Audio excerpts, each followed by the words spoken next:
Saludos, bienvenido este día a un capítulo más de la palabra del Señor. Hoy veremos la parte más sobresaliente de la vida de David mientras él escapaba del rey Saúl. Digo la parte más sobresaliente porque ya a partir de este momento David comienza a vivir una experiencia personal mucho más íntima con el Señor. Dice la historia que mientras David escapaba de Saúl, Dios le reveló al profeta, que en ese momento era uno de los nietos de Elí, uno de los sobrevivientes de aquella gran masacre en la que murieron 85 sacerdotes por orden de Saúl. Abiatar, este hombre que tenía visiones y revelaciones de parte del Señor, le dijo a David que Saúl estaba buscándolo apresuradamente para matarlo y que pronto vendría sobre él. Mientras tanto, le llegaron a David noticias acerca de los filisteos, ya que los filisteos habían atacado una ciudad llamada Keila, y allí en aquel lugar le habían quitado todos los alimentos que los habitantes de Keila habían guardado en sus graneros. Obviamente acá podemos ver una gran ayuda de parte de Dios ante las personas necesitadas, la misericordia del Señor para aquellos que no tienen para comer, para los pobres, para los que sufren, para quienes reciben injusticias en este mundo de aquellos que son más poderosos que ellos. Los filisteos saqueando la ciudad de Keila. Dios se interesa en aquellos que sufren, y aunque tal vez nos cueste entender a nosotros las cosas que suceden en el mundo, por qué los pobres sufren tanto, sin embargo podemos ver que Dios sí se interesa por ellos y que muchas veces Dios va a usar hombres que han de amar a Dios con todo su corazón para que estos hombres puedan ayudar a estas personas necesitadas. Dice que David armó los soldados que tenía en ese momento, que no eran muchos, casi 500, recordemos que eran hombres expulsados prácticamente por Saúl de su territorio y que ahora se encontraban con David allí en el desierto y que escapaban con él, y se fueron a la ciudad de Keila, y dice que Dios le dio la victoria. Pero, como dice acá en la parte más baja de la imagen, David solía consultar a Dios, y su éxito radicó en hacer las cosas tal y cual Dios le decía.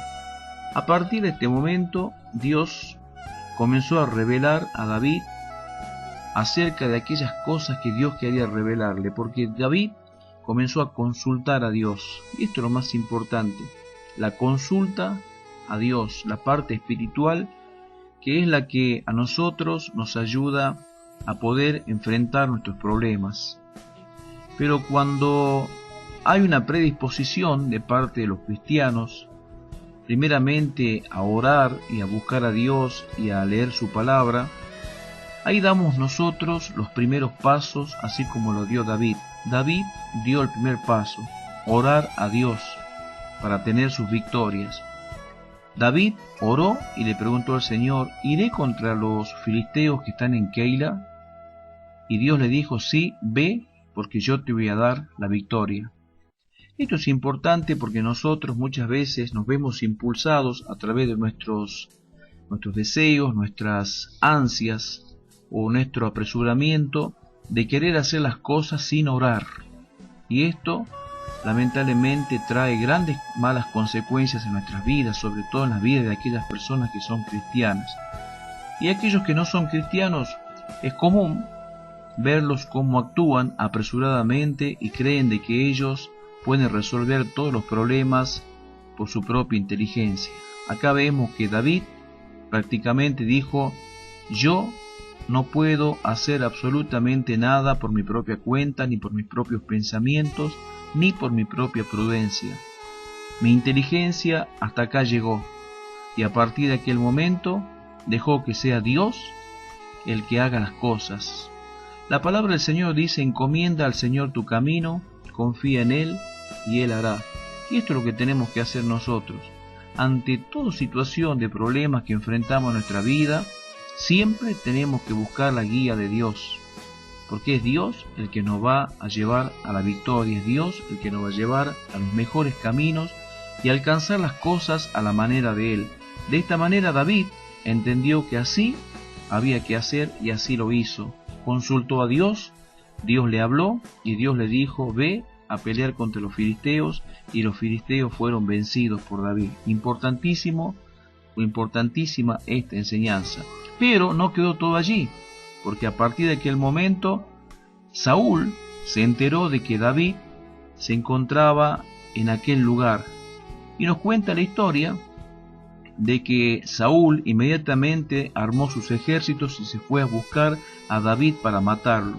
Y mientras David iba por una parte del monte, Saúl iba por el otro costado del monte, y ya prácticamente David estaba encerrado y a punto de ser destruido por Saúl. Pero ocurrió algo inesperado. Los filisteos se habían dado cuenta de que Saúl se encontraba totalmente concentrado en atrapar a David. Y a partir de aquel momento los filisteos aprovecharon para atacar la guarnición de Saúl. Así pasa en nuestras vidas. Muchas veces aquellos que nos odian concentran todas sus energías y sus fuerzas en nosotros para destruirnos. Pero ellos mismos son víctimas de esos descuidos, porque descuidan su familia, descuidan sus negocios, descuidan sus planes personales para atacarte y para atacarnos.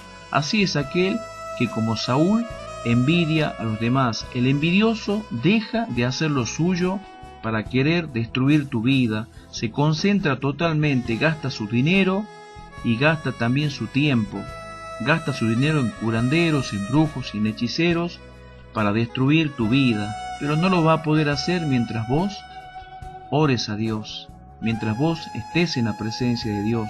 Es importantísimo esto que estamos viendo. Por lo tanto, Dios siempre va a hacer esto. Cada vez que el envidioso venga en contra de tu vida para destruirte, el envidioso se va a concentrar tanto en lo que hace para destruirte que va a descuidar su propia vida. Y dice la historia, nos cuenta la historia de que los filisteos atacaron la guarnición de Saúl y le dijeron a Saúl: deja ya de perseguir a David, porque los filisteos están atacando la ciudad. Y Saúl tuvo que regresar y tuvo que dejar de perseguir a David. Miren cómo es Dios, cómo Dios hace las cosas mejor que nosotros. Y si Dios hace las cosas mejor que nosotros, ¿por qué entonces queremos hacerlas nosotros en lugar de Dios? Hay que dejar que sea Dios el que haga las cosas en nuestra vida y las cosas nos van a ir mucho mejor. Espero que esto haya sido de muchísima bendición para tu vida y nos vemos en el próximo capítulo.